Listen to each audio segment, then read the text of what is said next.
Hello and welcome back to our YouTube channel.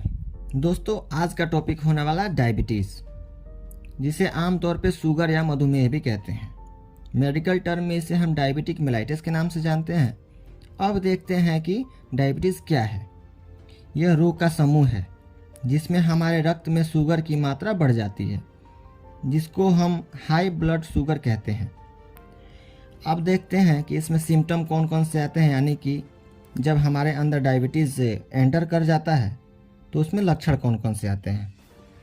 तो पहला लक्षण है फ्रीक्वेंट यूरिनेशन, मतलब बार बार पेशाब का आना। इंक्रीज थ्रस्ट, यानी कि ज़्यादा प्यास लगना, ज़्यादा भूख लगना, वीकनेस महसूस होना, किसी वुंड यानी जख्म का जल्दी ठीक नहीं होना, और सांस लेते समय मीठा स्मेल आना, यानी जिसको हम फ्रूटी ब्रेथ बोलते हैं। ये कुछ डायबिटीज़ के लक्षण हैं। आइए अब देखते हैं इसके कारण क्या हैं, इसके कॉज कौन कौन से हैं। तो पहला कॉज आता है कॉन्जेनाइटल, जिसको हेरिडेटरी बोलते हैं, यानी कि जो माता पिता से हमारे अंदर आ रहा है, यानी कि हमारे पूर्वजों से चलता हुआ आ रहा है। एक्वायर्ड, मतलब जो हमें आफ्टर बर्थ के बाद जो हम एक्वायर्ड किए हैं, जैसे कि ब्लड ट्रांसफ्यूज़न हुआ, उस पेशेंट को शुगर था तो उससे हमारे अंदर चला आया। फिर सर्जिकल होगा, यानी कि पेनक्रियाज अगर किसी डिजीज़ कंडीशन में रिमूव कर दिया जाता है उस समय हो सकता है। इंसुलिन का सिक्रेशन कम होने के कारण हो सकता है। ओबेसिटी यानी मोटापा के कारण भी हो सकता है। अगर इम्यून सिस्टम ठीक ढंग से काम न करे तो भी हो सकता है। और प्रेगनेंसी के समय में भी, यानी गेस्टेशन पीरियड में भी हमारा कभी कभी जो है डायबिटीज़ लेवल बढ़ जाता है। अब आइए हम बात करते हैं कि इसका हमारे शरीर पे इफ़ेक्ट क्या है। यूरिन में यूरिया का मात्रा बढ़ जाता है, यानी कि जब हम यूरिन पास आउट करते हैं उस समय हमारे यूरिन के साथ साथ एक्सेस मात्रा में यूरिया भी बाहर आता है। डिहाइड्रेशन होता है, भूख बढ़ जाता है और प्यास भी ज़्यादा लगने लगता है। अब अगर देखा जाए कि डायबिटीज़ होते कितने प्रकार के हैं, तो डायबिटीज़ मुख्यतः 3 प्रकार के होते हैं। अगर टाइप के आधार पर बात करें तो 2 होते हैं और ऐसे 3 होते हैं।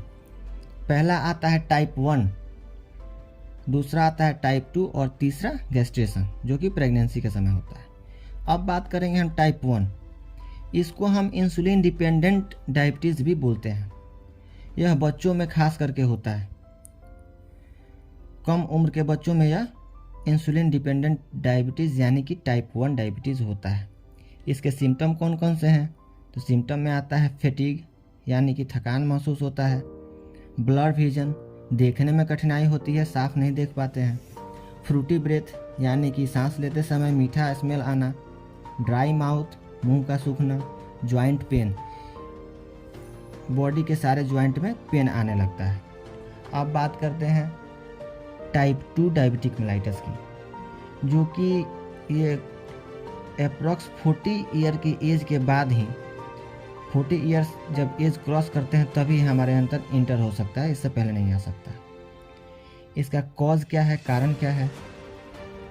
इंसुलिन के कम सिक्रेशन के कारण यह हो सकता है। अब इसमें देखते हैं कि रिस्क फैक्टर क्या क्या होता है, कौन कौन से ऐसे व्यक्ति हैं जो रिस्क पे रहते हैं जिनको डायबिटीज़ हो सकता है।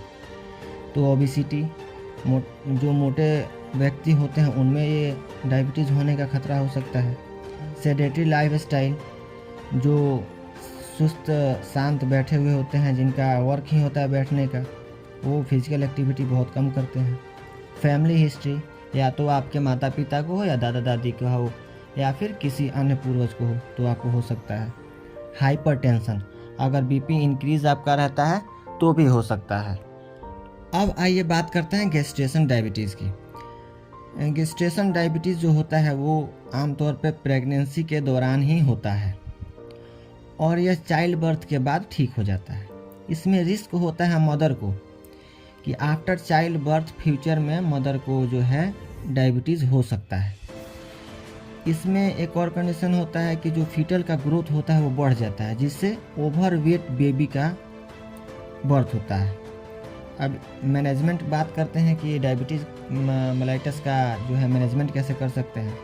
तो अर्ली डायग्नोसिस करके कर सकते हो आप। समय रहते थोड़ा सा साइन सिम्टम दिखता है तो आप डायग्नोस करा लो तो ठीक हो सकता है। और करेक्ट ट्रीटमेंट मिल जाए, अगर सही समय पे सही ट्रीटमेंट अगर आपको मिल जाता है और फॉलोअप मिल जाता है तो इसका मैनेजमेंट अच्छे से हो सकता है। और हेल्दी डाइट लेंगे और हेल्दी एक्सरसाइज करते हैं वो भी आपके लिए मैनेजमेंट में बहुत ही कारगर साबित होता है। और ओरल एंटी डायबिटिक ले तो भी कम रह सकता है।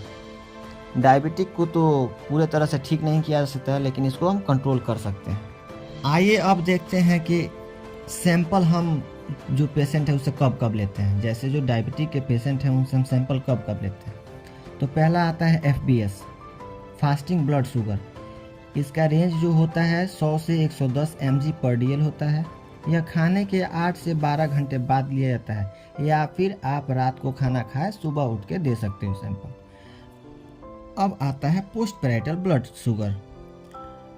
ये खाना खाने के बाद, आफ्टर फूड, इसका रेंज होता है अप टू 140 mg/dl। अब बात करते हैं RBS यानी कि रैंडम ब्लड शुगर। ये कभी भी ले सकते हैं, खाना खाने से पहले या खाना खाने से बाद। इसका जो रेंज होता है 100 से 140 mg/dl होता है। अब एक आता है रेनल थ्रेशोल्ड ऑफ ग्लूकोज, यानी कि जब जो ग्लूकोज है वो हमारे यूरिन के थ्रू बाहर आने लगता है, उस समय जो रेंज होता है 180 से एबव होता है, 180 mg/dl। आशा करते हैं कि ये वीडियो आपको अच्छी लगी होगी। अगर वीडियो आपको पसंद आए तो लाइक, सब्सक्राइब और कमेंट करना ना भूलें। धन्यवाद।